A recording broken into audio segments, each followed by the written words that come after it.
Jadi orang ini kalau dia berubah, bagaimana perubahannya? Apakah kalau dia berubah kondisinya, halnya dari duduk ke berdirinya, dari diam ke berbicaranya, membuat kita terkoneksi kepada Allah, semangat untuk beribadah. Pasti buah bibirnya Allah, Rasul, Allah, Muhammad, Allah, Muhammad, Ahmad, Muhammad. Udah gitu aja Pak, buah bibirnya. Jarang dia berbicara selain itu kecuali lagi bercanda. Ahli kolbu itu bisa mencium harum semerbaknya kolbu para wali. Jika dia setelah menciumnya, dia akan mengejarnya. Bekas-bekasnya terlihat. Sajadah ini bisa ngomong, siapa aja yang sholat di sini dia bisa ngomong. Kalau kolbu kita harum, kalau kolbu kita ada nur di situ. Ya kira puncak dari zikir nangis, enggak. Puncak dari zikir adalah ma'rifatul mazkur. Mengenal siapa yang dizikirkan. Itu puncak dari zikir. Bukan nangis. Ya, orang susah juga bisa nangis. Orang kejepit kakinya juga bisa nangis. Ya, orang lagi ada masalah, terus sholat nangis, apakah ma'rifatnya tinggi? Enggak. Untuk teman-teman yang menonton kajian ini, jangan lupa bersalawat kepada Nabi kita Rasulullah Muhammad sallallahu alaihi wasallam. Allahumma salli ala Muhammad wa ala ali Muhammad. Hikmah yang akan kita baca pada pagi ini mengenai kriteria guru rohani. Dalam bahasa ahli zikir disebut mursyid atau disebut murabbi. Ya, kalau bahasa kita kiai, kiai rohani. Kiai banyak, tapi yang membimbing kita siapa? Ini yang disebut murabbi ya, atau mursyid. Sebelumnya mari kita mulai kajian ini dengan keberkahan surah Al-Fatihah.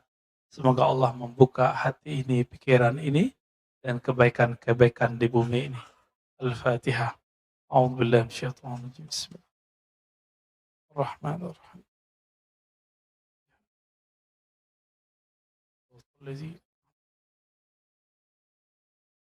Amin.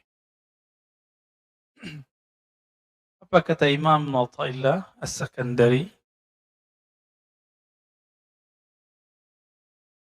La tashab man la yunhiduka haluhu wa la yadulluka 'ala Allahi maqaluh. Engkau tidaklah perlu berguru atau janganlah engkau berguru bersuhbah. Jadi dalam bahasa Arab berguru itu disebut dengan istilah suhbah. Suhbah itu artinya kita bersahabat karib, dekat dengan seseorang yang mana kalau dia berbuat sesuatu, perbuatannya itu memberi efek ke dalam diri kita. Disebut dengan suhbah. Apa kata beliau?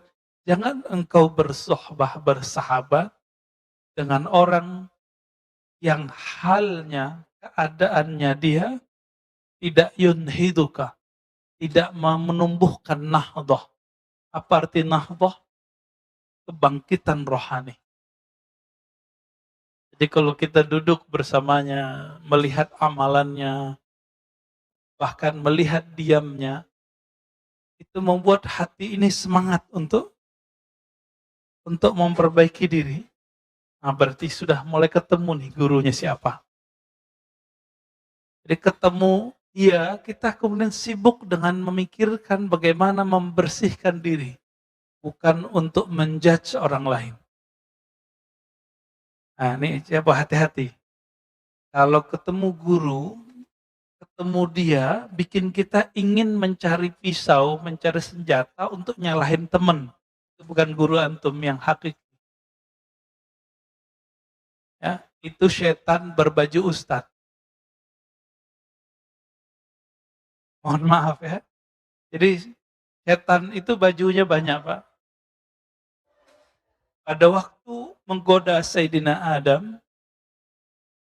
itu setan mengatakan, inni laka nasihun amin.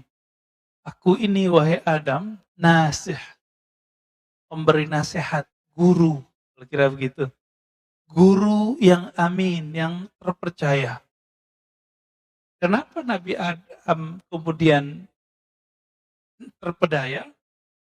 Karena Nabi Adam tahu iblis itu sudah ribuan tahun menjaga surga. Maka nasihun amin itu kalimat pendek, maknanya, hei Adam, saya ini sudah ribuan tahun di surga. Nama Arabnya iblis apa? Iblis itu gelar, Pak. Nama Arabnya Haris, penjaga surga. Nama bahasa Aramaiknya, bahasa Ibrani lamanya, Azazil. Azazil. Itu ditulis dalam tafsir Ibnu Katsir dan tafsir-tafsir yang lain. Ternyata iblis itu ketika menggoda orang, gak pakai kata-kata kotor. Dia pakai kata-kata yang lembut. Nasihun amin. Jadi gak ada iblis ngomong kasar, gak ada. Iblis pasti ngomongnya lembut. Pakai ayat, pakai dalil. Hati Pak. Ya. Pakai ayat, pakai dalil. Sangat terbayang saat itu. Sangat mudah membayangkan bagaimana iblis menyerupakan dirinya seperti orang yang ahli motivasi. Dia yang sudah lama di surga. Ingin menggurui nenek moyang kita, kakek moyang kita, Sayyidina Adam alaihi salatu wassalam. Nah, berdasarkan ini, Imam bin Athaillah tidak memulai perguruan, kita berguru kepada orang melewat kalamnya. Jadi berguru kepada orang itu dengan halnya lebih awal. Apa halnya dia? Hal itu, Bapak Ibu yang makan Allah, artinya sesuatu yang berubah darinya. Jadi orang ini kalau dia berubah, bagaimana perubahannya? Apakah kalau dia berubah kondisinya, halnya dari duduk ke berdirinya, dari diam ke berbicaranya, membuat kita terkoneksi kepada Allah, semangat untuk beribadah, atau tidak? Dia kalau beramal sesuatu, membuat kita terinspirasi untuk mengamalkannya atau tidak? Kalau iya, berarti dialah murabbi kita. Dialah mursyid kita. Gitu. La tashab man la yunhiduka haluh. Kamu tidak perlu berguru kepada orang yang halnya dia tidak membuat kamu bangkit. Wa la yadulluka 'ala Allahi maqaluh. Kalau dia berkalam, kalamnya tidak menunjukkan engkau ma'rifatullah, mengenal kepada Allah. Nah, ada orang kalau kita berteman sama dia bikin kita semangat. Separuh dari syarat kemursyidaan ada pada dia. Tinggal yang satu lagi. Apakah kalamnya berisi ma'rifatullah? Maka kesempurnaan seorang mursyid, seorang murabbi, itu buah bibir di sini. Buah bibir di sini, Pak. Jadi setinggi-tinggi makom seseorang, katanya nembus langit, katanya nyantri di langit, terserah dia. Nanti ketika dia berkalam, apa kalamnya? Ini yang paling penting, Pak. Karena kalam itu tanpa dia sadari, dia bisa naik ke atas lagi, atau dia Allah taruh ke tempat yang lebih rendah. Begitu dikatakan dalam riwayat Imam Al-Bukhari. Jadi banyak orang berbicara, dia tidak sadar kalamnya ini membuat makomnya naik. Tapi juga banyak orang tidak sadar ketika dia berbicara, kalamnya membuat Rasulullah tidak mau lagi memandangnya. Termasuk orang berbohong atas nama Nabi Shallallahu Alaihi Wasallam itu haram hukumnya. Secara rohani dia sudah di blacklist, nggak masuk ke dalam daftar aulia.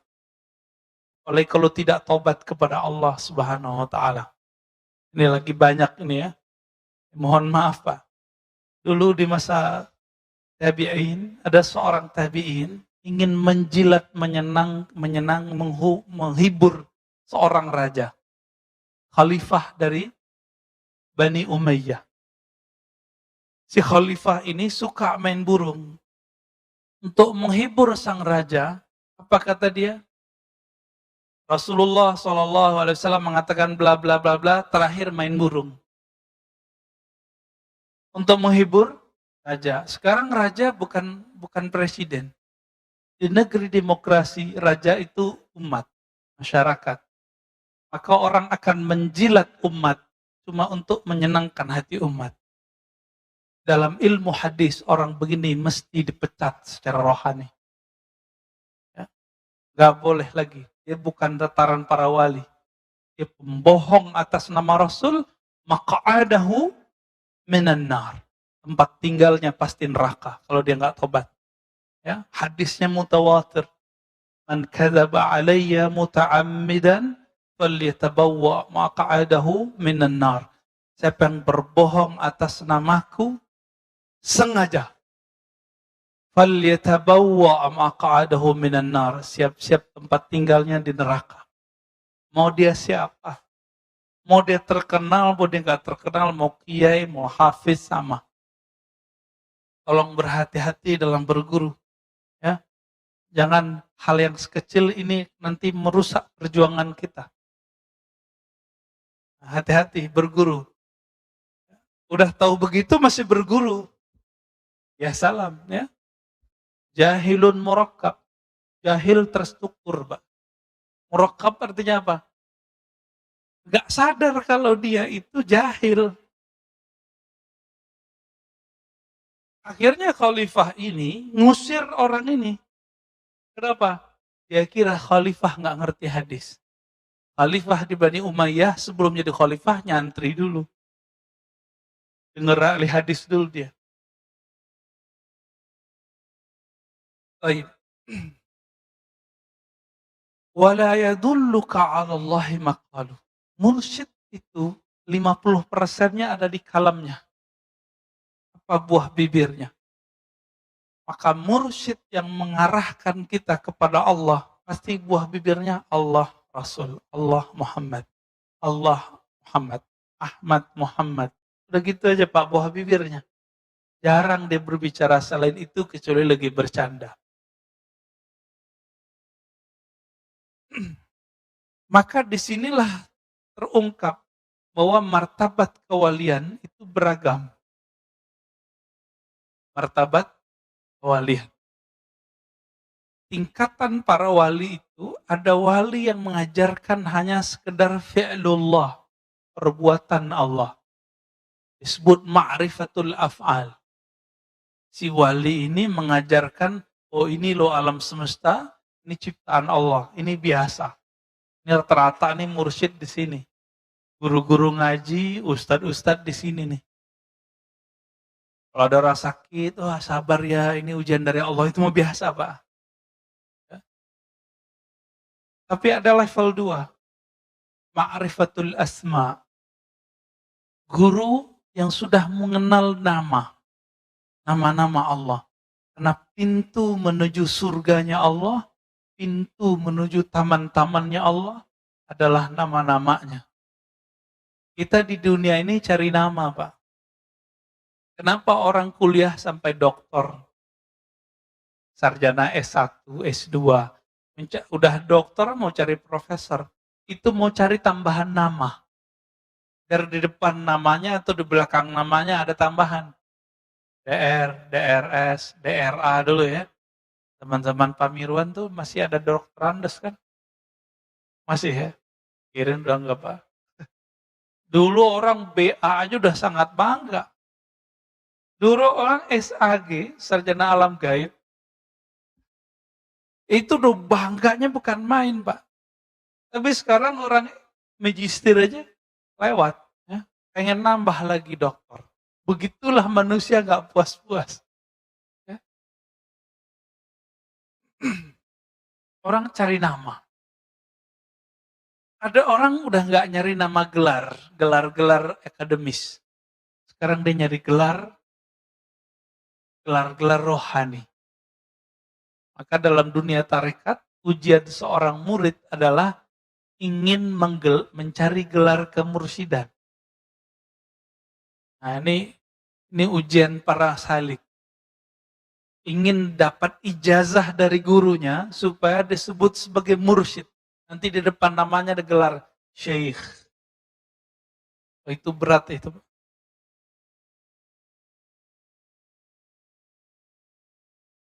Jadi mencari nama itu betul-betul hobi kita. Kita cari nama. Mulai dari gelar. Nggak cukup di situ, di masyarakat orang mau cari gelar. Pak RT, Pak RW, itu gelar juga. Kiai. Nah, kiai ini kan terbagi dua. Ada kiai yang diberikan oleh guru, ada kiai yang diberikan oleh jamaah. Mana yang lebih tinggi, Pak?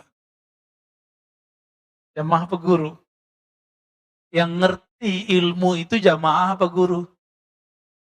Jadi, kalau antum ini jadi ustadz, ditinggalin jamaah, gak usah sedih. Tapi kalau ditinggalin sama guru, kita bisa sedih, Pak. Paham di situ? Kita ini beda sama jamaah nggak apa-apa, tapi jangan beda sama guru kita. Inilah perbedaan orang bersanad dengan tidak bersanad. Dia tidak takut dengan jamaahnya. Dia takut kalau ketemu gurunya, dia salah fatwa. Hari ini kita saksikan orang takut sama jamaahnya. Orang takut sama umatnya. Akhirnya ngibulin umat. Berfatwa yang menyenangkan umat. Bukan berfatwa yang kemudian membuat guru-gurunya ridho. Kalau guru kita ridho, Rasulullah pun ridho.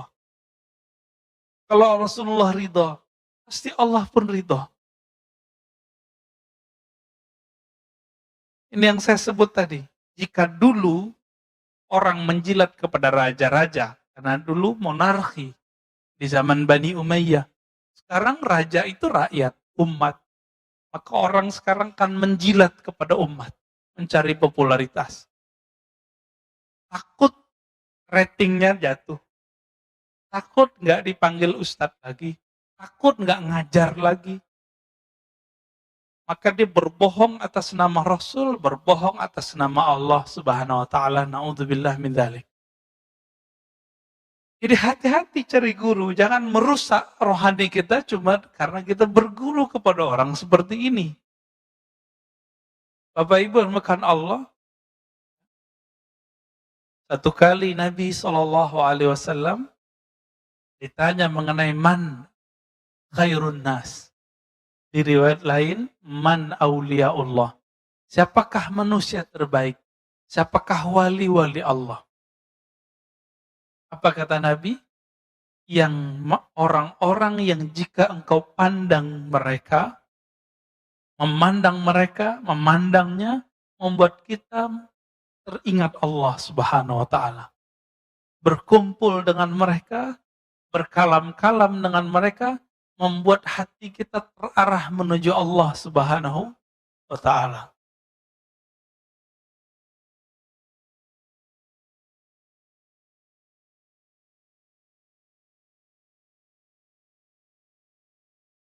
Maka dikatakan dalam kitab ini, ya, Imam Az-Zarruq, Imam Ibnu Ajibah. Apa kata beliau ketika menjelaskan kata kalimat di hikam? Was-suhbah fit tariq amrun kabir. Berguru itu dalam menjalani atau menempuh jalan kepada Allah itu amrun kabir. Adalah perkara yang sangat penting. Kita kenapa milih anak untuk masuk sekolah A, sekolah B, padahal kurikulumnya sama? Karena kiainya, karena gurunya, karena ustadznya. Benar nggak? Kita mau bayar mahal cuma karena di sini ada sistem yang bagus, gurunya disiplin. Untuk anak, untuk kesuksesan dunia, kita begitu Pak. Untuk akhirat begitu nggak? Ya, ketat nggak berguru? Inilah makna dari kalam beliau. Oleh karena itu muncullah suatu kalimat dari Abu Yazid Al-Bustami. Ini bukan hadis ya. Ini kalam ulama salafus saleh. wafat 261 Hijriah, sezaman dengan Imam Muslim. Man la syaikha lahu fa syaikhuhu syaitan. Yang tidak punya guru mursyid, maka gurunya adalah syaitan. Nanti was-wasnya yang main. Itulah yang terjadi pada orang-orang, baik dia orang-orang spiritualis ataupun pergerakan. Ya. Kita udah punya pergerakan nih, harakah, tapi nggak punya murabbi rohani. Punya murabbi, tapi murabbinya pun tidak punya murabbi. Nggak nyambung kepada Rasulullah Shallallahu Alaihi Wasallam. Apa yang terjadi? Ya siap-siap saja. Was-was yang muncul adalah was-was syaitan. Dikira itu dari Allah. Dikira dari Nabi, padahal dari syaitan. Kita sudah membahas di kitab Ar-Risalah Al-Qushairiyah. Setiap hari ada khatir, ada lintasan masuk ke dalam diri. Ada berapa banyak lintasan masuk ke dalam diri kita? Nah, ini belum saya sebutkan di Risalah Qushairiyah. Ya. Dalam kitab Imam Al-Kattani disebutkan dalam kitabnya Khabi'atul Qaun. Jadi perbendaharaan alam. Setiap hari ada lintasan masuk ke dalam kolbu kita sebanyak 70.000. Lewat aja. Kadang masuk dengan sebab nonton TV, dengerin pengajian, melihat tetangga, melihat ada orang tengkar, melihat ada orang yang mesra, melihat ada orang maksiat, melihat ada orang taat, itu muncul 70.000. Sedangkan jam kita cuma 24 jam. Tinggal dihitung Pak, berapa detiknya itu. 70.000 masuk setiap hari. Kalau itu tidak dibarengi dengan cahaya kolbu, maka lintasan ini belum tentu dari Allah. Jika lintasan itu dari Allah, ciri-cirinya bertambah ma'rifatnya kepada Allah. Dia mengenal Allah lebih banyak. Nomor 2, jika itu berisi perintah kebaikan, maka dia dari malaikat. Jika itu bersumber dari diri kita, biasanya tumbuh syahwat. Jika bersumber dari syaitan, dari iblis, maka yang terjadi apa? Bertambah syak dan was-was. Bertambah sombong. Nah, ini tadi saya cerita tentang Nabi Adam. Nabi Adam yang goda siapa? Bukan setan Pak, langsung engkongnya. Siapa? Iblis. Namanya siapa tadi? Azazil. Bahasa Arabnya Harith. Tolong diingat. Setan ini setiap hari ngirim tentaranya sekitar 70.000 kepada orang-orang. Ini disebut bayangan-bayangannya atau tentara-tentaranya. Di Quran disebut junud. Tentara Allah, tentara setan. Ada 2. Jadi si Azazil ini, Bapak harus tahu, Azazil ini dulu bertirakat di surga. Sampai dia dekat kepada Allah dan memandang Allah, berkalam-kalam dengan Allah. Maka si iblis punya ma'rifatullah. Hati-hati. Si iblis punya ilmu ma'rifat, Pak. Iblis ini punya ilmu bagaimana cara menceritakan tentang Allah. Si iblis ini kemudian mempunyai 70.000 prajurit ring 1. Ini ring 1 kita sebut nih. 70.000. Ini ring 1 ini Bapak Ibu yang melakukan Allah. Jika Azazil tugasnya menggoda para nabi, maka ring 1 ini tugasnya ngapain? Menggoda para wali. Jadi wali-wali Allah itu dikirimin kepada mereka kalam-kalam yang dulu didapat oleh Azazil waktu dia bertirakat di surga. Hati-hati Pak. Ya. Jadi tidak semua kalam-kalam rohani yang didapat oleh seseorang, meskipun itu tentang Allah, itu semuanya dari Allah. Siapa tahu dari iblis.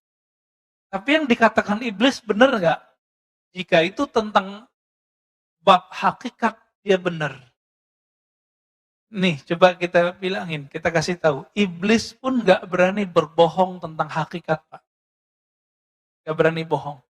Jadi kalau dia cerita tentang keesaan Allah, keindahan Allah, itu dia nggak berani bohong.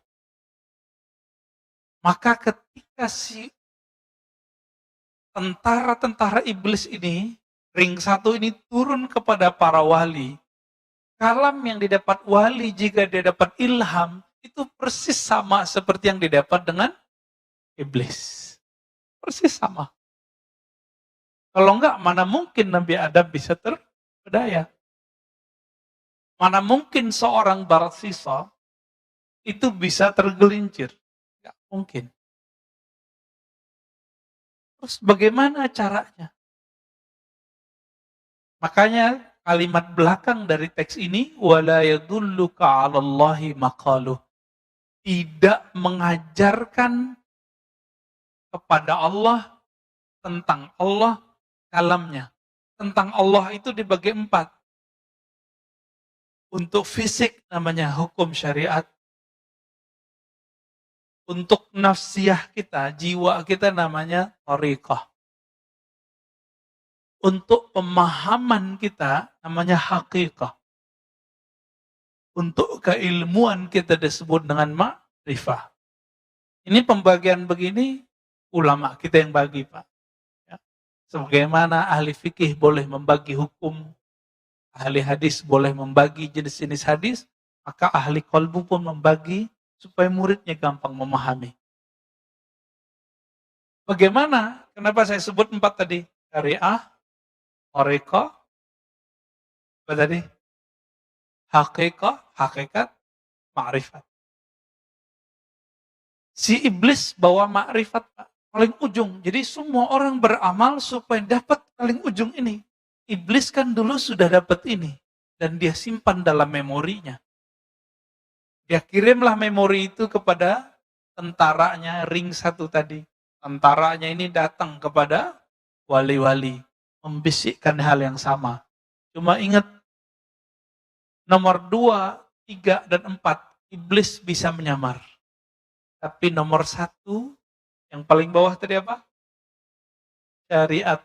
Iblis nggak bisa nyamar, Pak. Iblis nggak bisa nyamar. Jadi setinggi-tinggi makom seorang wali, kiai, itu tetap testing awal dan akhirnya itu di syariat. Dan itu terlihat dari kalamnya. Maka gampang ngecek ini wali Allah atau wali setan. Ini mohon maaf nih, di antara wali-wali itu, ada wali namanya wali sufi. Karena dia soleh. Ada wali namanya malamatiyah. Malamatiyah ini wali, tapi tidak mau menunjukkan kesolehannya. Jika mereka ada di sisi kita, mereka itu ujian bagi kita, Pak. Mereka itu nguji Pak Mirwan. Sholatnya nanti khusyuk atau ingat orang itu. Nanti kalau Pak Mirwan ketemu, Pak, kita lagi sholat nih, depan masjid dia berisik. Dia nggak ikut sholat sama kita, padahal dia nanti sholat juga. Berisiknya bukan main. Dalam sholat Pak Mirwan bilang, ini iblis ini. Terlaknat ente.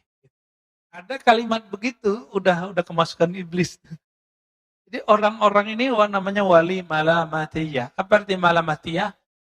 Adanya dia, itu nguji kita, kita bakal menghujat dia atau tidak, disebut malamatiyah. Suatu kali dulu ada, saya sering cerita ini ya, Udaib Alban, murid dari Syekh Abdul Qadir Jailani. Ceritanya dinukil oleh Imam Izzuddin bin Abdussalam dalam kitabnya Zubad. Apa kata beliau? Suatu kali Qutaib Alban, di saat orang sholat di masjid, seorang qadhi agung telah memimpin sholat. Tapi Qutaib Alban ini mirip-mirip kayak Wali Majzub. Siapa contohnya ya? Habib Syekhon lah ya. Bikin berisik di luar. Maka terganggulah orang dalam masjid. Hampir semua terganggu. Selesai sholat belum zikir. Assalamualaikum, assalamualaikum. Langsung orang ini berdiri. Si imam ini. Dan dia menerobos soft. Sekedar ingin jambangin, ingin kasih pengajaran kepada orang yang berisik di depan masjid. Apa kata si hakim yang jadi imam ini? Wahai musuh Allah. Wah, kalimatnya langsung begitu. Hati-hati Pak. Ini ciri-ciri orang nggak lolos kalau kena uji wali yang level 2. Kalau sama wali level 1 kebanyakan kita bener. Ya bener, dia soleh, pakai serban, pakai gamis, pakai sajadah, pakai tasbih. Kita gampang tahu. Tapi kalau wali level 2 ini, susah mengenalnya. Dikata-katailah ya oleh si imam ini. Jadi imam ini apa yang dia kata-katai dalam sholatnya itu keluar semua. Ya Qutaib Alban senyum aja. Akhirnya Qutaib mengatakan, wahai Tuan Hakim, Tuan Qadhi, Tuan Imam, semua gelarnya disebut. Apakah engkau mengetahui semua ilmu Allah? Apa jawaban dia? Enggak. Tahukah engkau wahai Tuan Qadhi, Tuan Hakim, akulah ilmu yang Allah engkau tidak tahu itu. Bingung dia. Baru situ Pak dia kemudian melepaskan orang ini. Baru dia sadar. Oh iya juga ya. Lagi sholat, kita terganggu sama orang begitu. Ya. Ini kejadian juga Pak waktu saya lagi khutbah di komplek kita di sono. Orang lagi bangun di depan masjid. Lagi khutbah, lagi sholat, datang. Dari tadi dia nggak datang. Pas kita lagi sholat, dia turunin tuh pasir. Orang nurun pasir berisik nggak Pak? Masjidnya belum ditutup seperti ini, masih kebuka separuh. Berisiknya bukan main. Jadi imam. Ya dalam hati kita, waduh ternyata Qutaib Alban zaman baru, tukang pasir Pak. Habis sholat, itu muazinnya ngutuk-ngutuk. Siapa tuh orang terlaknat ya? Ganggu kita sholat. Persis kalamnya seperti itu. Ini wali malamatiyah ini. Dia datang nguji kita.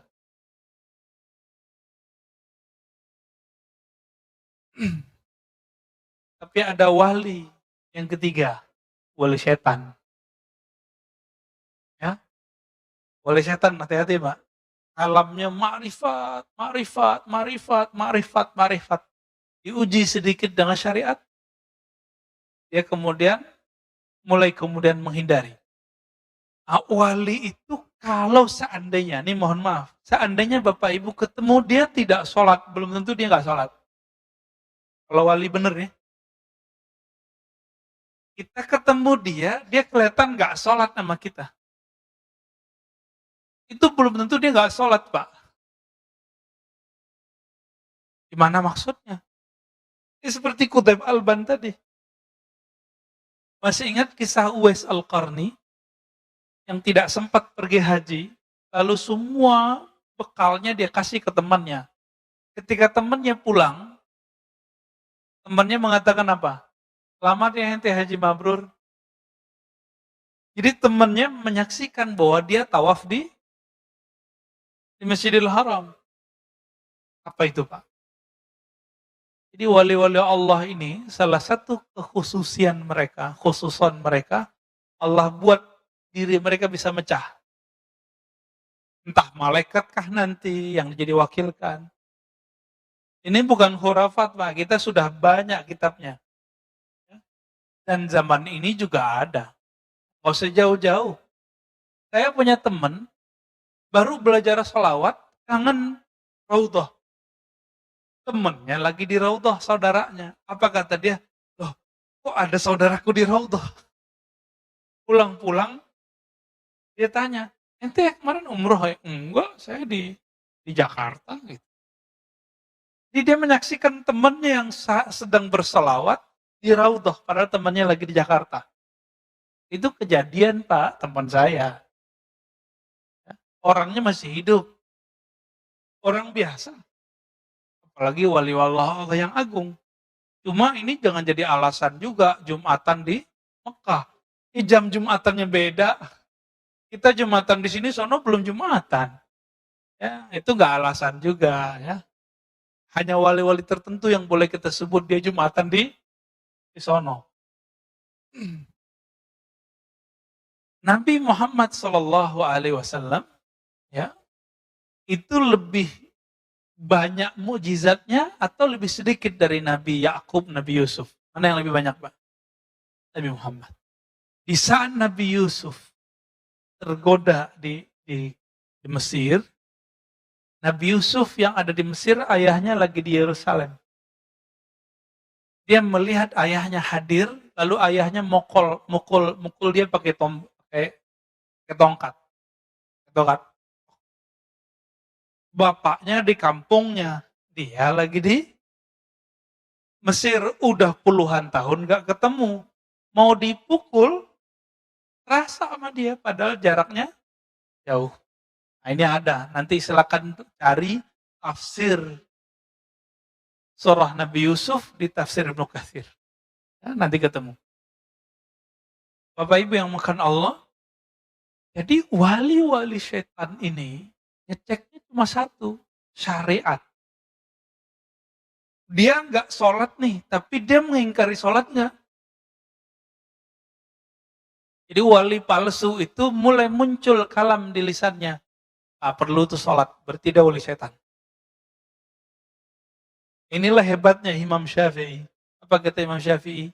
Kalau ada orang tidak sholat, tapi tidak mengingkari kewajiban sholat, dia masih muslim.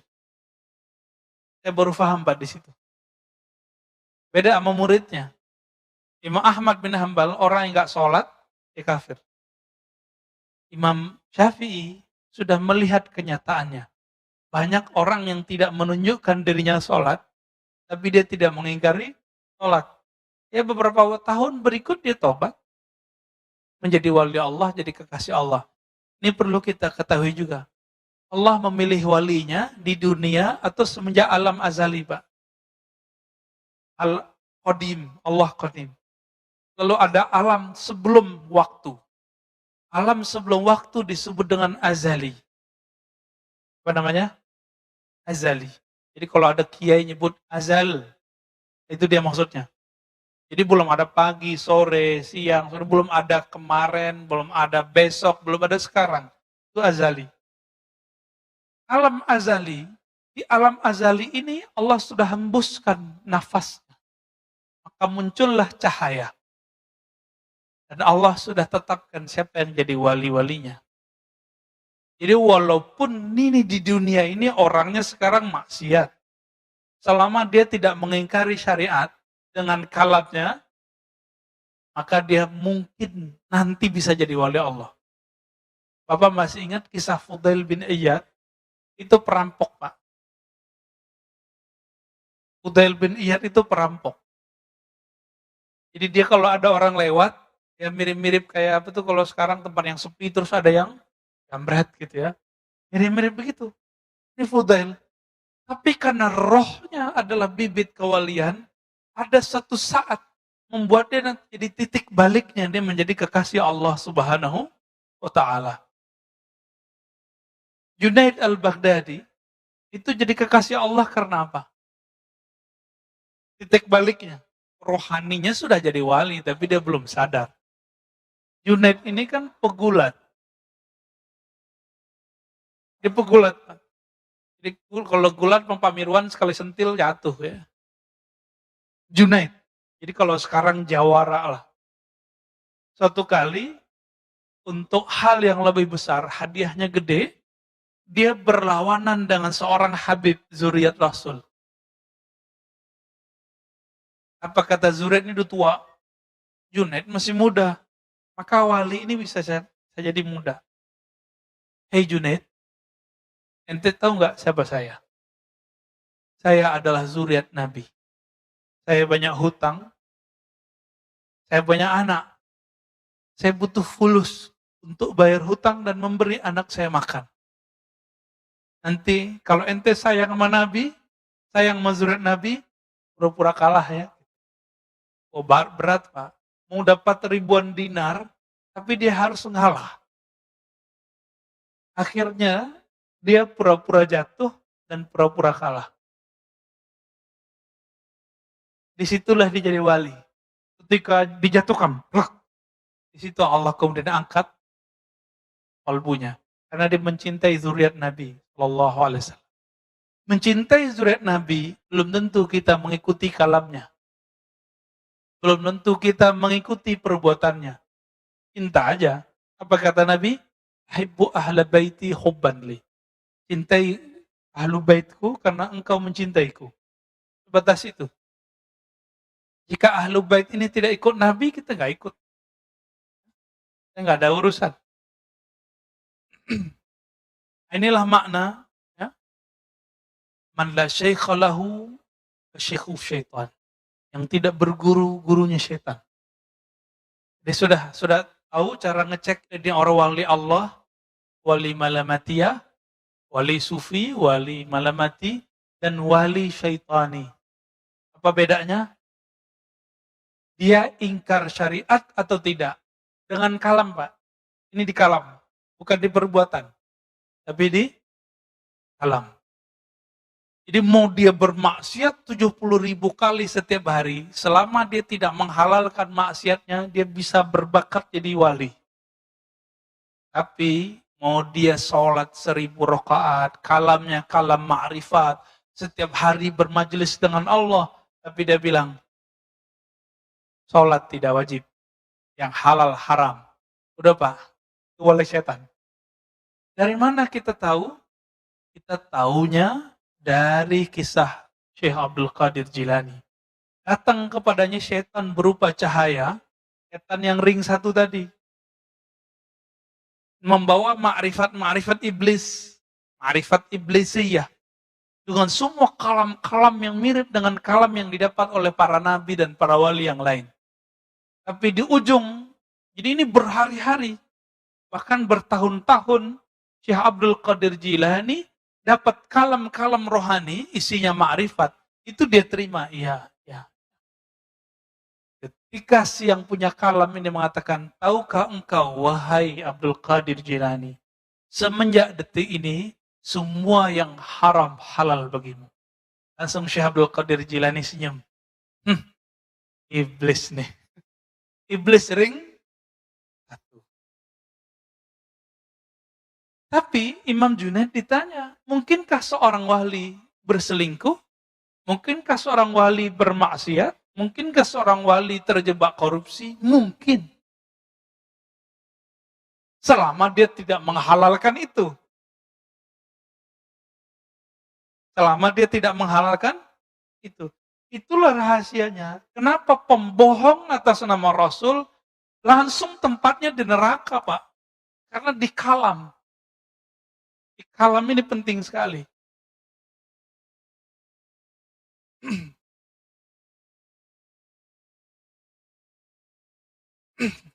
Apa kata beliau? Al-insan kasyajaratin nabita fil khala. Ruhnya manusia itu, jiwanya manusia itu seperti biji pohon yang tumbuh di tempat yang sepi, di tanah yang tidak ada yang punya. Kalau dia tidak punya guru, ibarat si biji itu kemudian tidak dipindahkan ke tempat yang bagus, lalu tidak dipupuk, tidak dirawat, tidak dipotong rumput-rumput yang ada di sekitarnya, tidak digemburin tanahnya. Kira-kira kalau itu padi, kalau itu jagung, jagungnya berbuah, ada isinya nggak? Kosong. Pernah ngelihat ada jagung tumbuh isinya kosong? Ya. Apa kata beliau? seorang murid jika tidak berguru, seperti tadi jagung tadi, jika tidak dipindahkan sedari kecil ke tempat yang baik, lalu dikasih pupuk, ya, dijaga segala macam, dijaga airnya, dijaga panasnya, maka dia akan tumbuh seperti tumbuhnya jagung, buahnya tidak berisi. Dia berzikir tapi hampa. Dia sholat tapi tidak khusyuk. Dia berilmu tapi tidak ada ma'rifat. Dia berilmu tapi tidak ada adab. Dia berilmu tapi tambah sombong. Ini dia ciri-ciri orang yang belajar sendiri. Sombong, ternyata buahnya kosong. Hati-hati Pak. Ada juga orang yang dirawat, tapi dipetik sebelum mateng. Nah, ini ada lagi nih kasusnya. Dia sudah dirawat, tapi nggak sabaran. Dia dipetik sebelum mateng. Kalau pisang dipetik sebelum mateng, gimana Pak? Kira-kira begitulah. Inilah yang terjadi. Cuma bisa disubstitusi. Dipotong-potong dan kasih garam lumayan enak juga. Ya, cuma segitu doang Pak. Nah inilah yang disebut talbisu iblis, garam-garam ini. Dia belum mateng kok, dipaksain. Cuma kalau dia udah mateng, ini tidak ada akhirnya. Nikmatnya bikin candu. Inilah orang yang berguru, kalau dapat zikir, zikirnya akan bikin lazah di sini. Ada kelazatan luar biasa dalam hati. Tapi lezat ini terserah Allah, kapan Allah mau kasih. Tapi sekali dikasih kelezatan, kita mau cari terus kelezatan itu.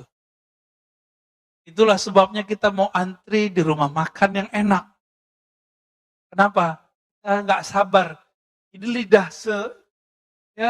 sejempol Pak lidah kita, itu bisa memperbudak orang mau antri. Benar nggak?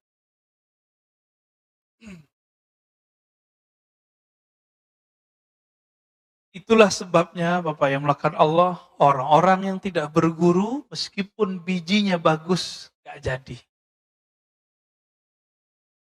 Tapi ada orang, udah tumbuh nih, udah agak sedang tumbuhnya. Dilihat oleh seorang petani, wah ini kasihan nih kita pindahin. Nggak telat kok, masih bisa tumbuh.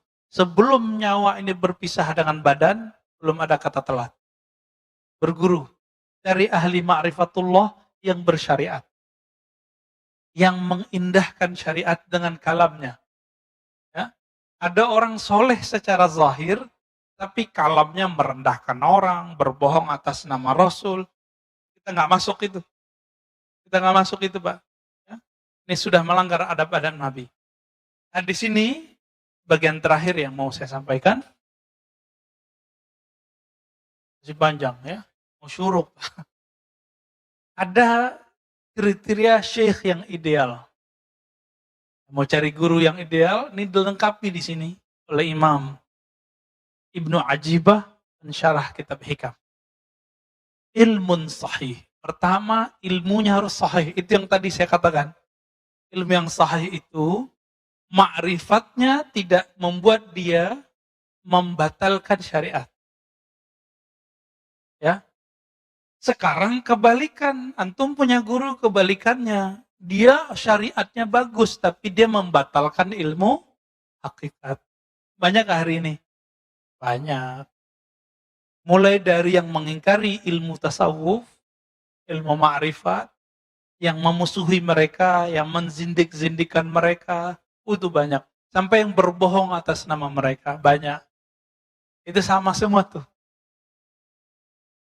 Gimana Pak?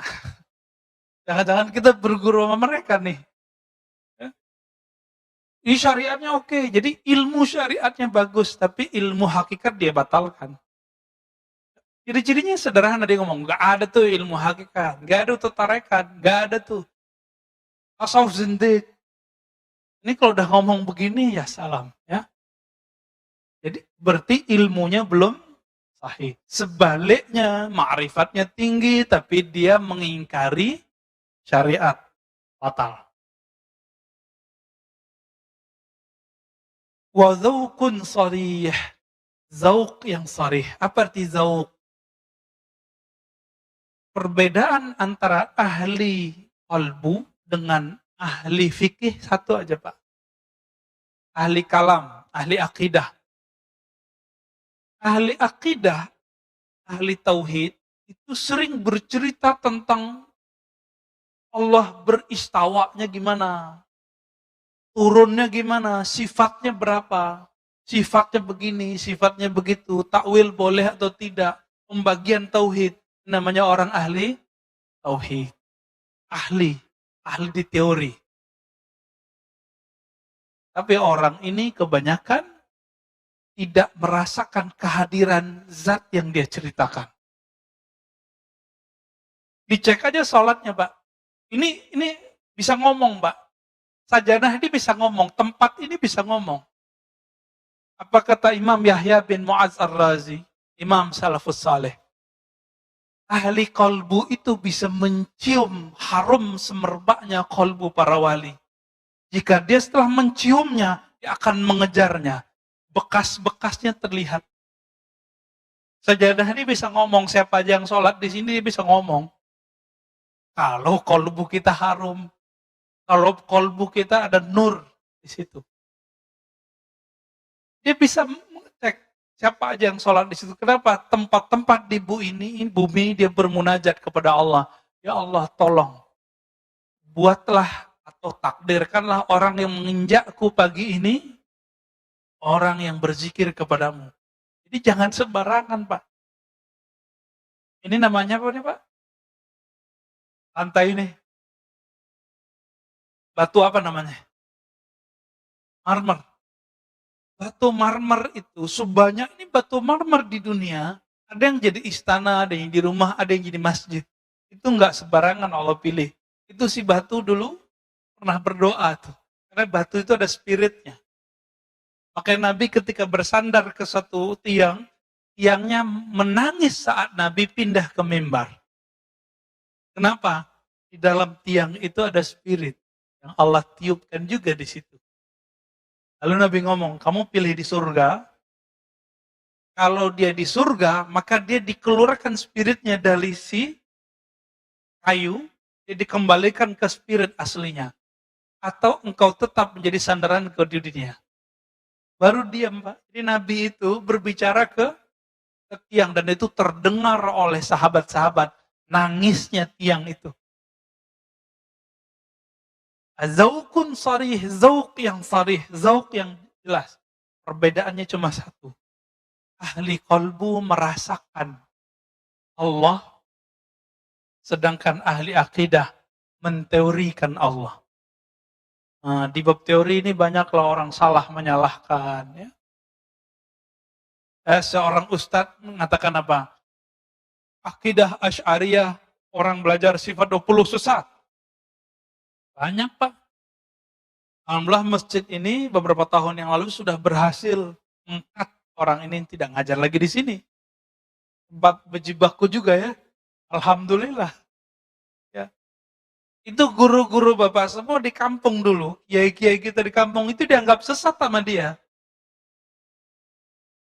Dia minta ngaji di sini, tapi giliran pengajian kita dia nggak mau hadir. Ya kan? Nah, ini problem ini. Di zauknya nggak sorry. Cerita tentang Allah, tapi nggak merasakan. Dalam sholatnya dia membayangkan dia mau ngomong apa. Ya. Menyiapkan materi mau diceramah apa. Orang-orang ini zauknya tidak sorry. Zauk yang sorry, lisannya membaca nama Allah, kalbunya merasakan yang punya nama. Disebut dengan zauk yang sorry. Jadi lisannya dibenarkan oleh kalbunya seiring dengan lisannya. Baru disebut zaukun sarih. Jadi enggak sandiwara. Ya. Ya banyak, saya udah ketemu banyak ahli zikir Pak, yang pura-pura nangis depan muridnya juga ada. Ya, sebelum ketemu dia basa-basain dulu matanya. Kita lihat. Ya semenjak saat itu saya nggak mau lagi ikut kajian dia. Ya. Kita melihat kepalsuan-kepalsuan itu ada.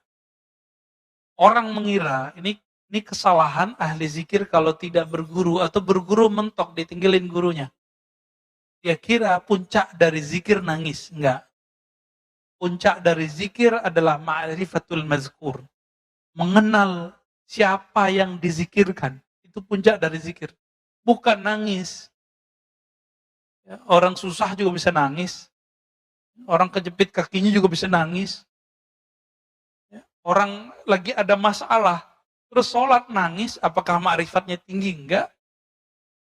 Jadi standar keimanan seseorang bukan karena dia bisa nangis. Karena nangis itu si iblis waktu menggoda Adam, dia nangis-nangis, Pak. Gak nyampaikan ke kita riwayatnya.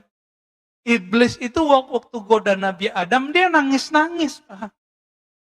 Jadi jangan terdaya oleh tangisan. Wala yaghurrannakum billahil gharur. Orang bawa-bawa nama Allah, bawa-bawa nama Rasul untuk menyentuh kalbu. Tapi ternyata itu waswas syaitani. Ciri-cirinya itu dia berbohong atas nama Rasul sallallahu alaihi wasallam. Ya, aslinya gergetan, Pak. Ya, dengan orang yang berbohong nama Rasul itu. Cuma karena kita sudah dapat ilmu zikir, ilmu ma'rifat dari guru-guru kita, udah kita nanggapinnya santai aja. Gak tega sebenarnya. Ya. Kalau ahli hadis yang asli, Kiai Ali Mustafa dulu, guru saya, itu ngisi di Selas TV nasional. Ada seorang ustadz membacakan hadis, hadis itu do'if jiddan, sangat lemah. Tapi populer. Ramadan awalnya rahmat, pertengahannya maghfirah, akhirnya itqu minan nar. Dibacakan oleh si ustadz ini, dia nggak sowan dulu sama kiai. Udah jelas ada kiai minta izin kayak nanya dulu, Pak Kiai ini saya mau bacain hadis ini, Bu. Sahih apa enggak? Jangan baca-baca hadis aja. Inilah rahasianya.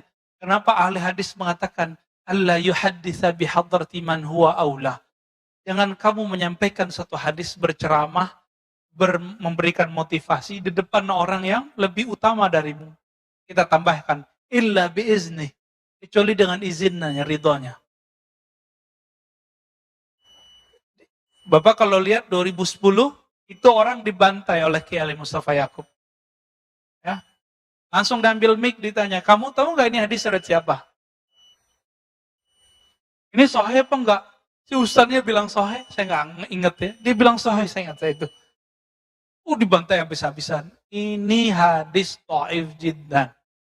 Riwayat Imam Ibnu Huzaimah meragukan kualitas hadisnya. Ente sampaikan ke manusia. Tapi manajernya nggak berani marah sama Kiai hadis. Galak duluan soalnya. Baik. Kemudian ada himmah aliyah. Si guru ini nggak boleh dia orangnya mudi. Tahu mudi nggak Pak? Mutan. Si guru ini karakter ketiganya semangatnya tinggi. Langsung sampai kepada Allah. Ciri-ciri orang begini, dia ini hatinya sensitif. Tapi dia mengalah dengan hati yang sensitif itu untuk kepentingan jamaah muridnya. Jadi biarlah saya makan hati, yang penting jamaah saya nyampe kepada Allah. Bukan malah ngibulin jamaah. Ya. Dia mau berkorban untuk muridnya, berdoa untuk muridnya, siang malam dia mendoakan muridnya, melebihi dia mendoakan anaknya sendiri. Ini yang disebut himmah aliyah. Udah ketemu belum Pak guru begini? Mendoakan murid tiap hari. Orang tua aja cuma doain anaknya, biar dapat rezeki yang banyak. Mana orang tua berdoa, ya Allah, kumpulkan kami bersama keluarga kami, anak-anak kami di surga. Lapangkan rezekinya, masukkan dia ke surga. Jarang kan yang doa begitu? Rata-rata berizki. Kayaknya hidup rezeki doang. Kalau guru lebih dari itu, guru mendoakan, ya Allah mudahkan hidup murid-muridku. Kumpulkan kami bersama nabimu di surga. Guru Pak. Ini yang disebut himmah aliyah.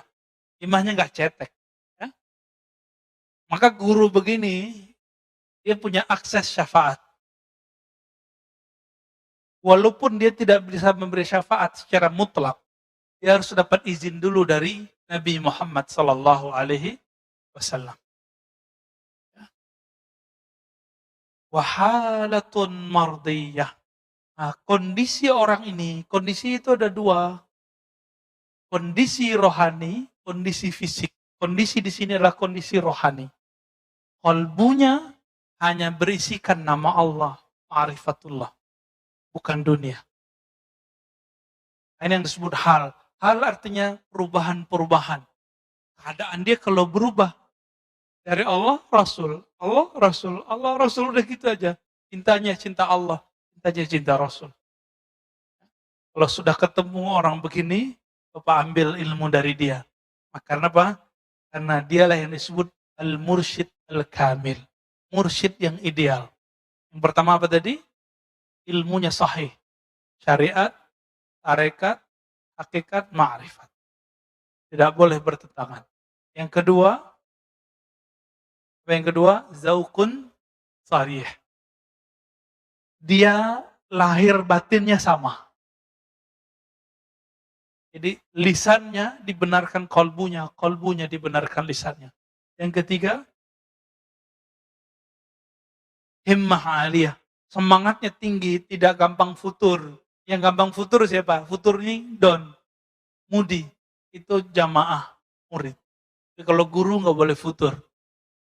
Ya, nggak boleh tersinggung dikit, kemudian nggak mau ngajar lagi, nggak. Ya. Yang keempat, Pak Mirwan senyum-senyum, kayaknya ada yang kena nih ya. Yang keempat, halnya mardiyah. Jadi dia kalau berubah, perubahannya selalu mengarah kepada ridha Allah Subhanahu wa taala. Semoga kita bertemu dengan mereka. Semoga kita menjadi murid-murid mereka. Amin ya rabbal alamin.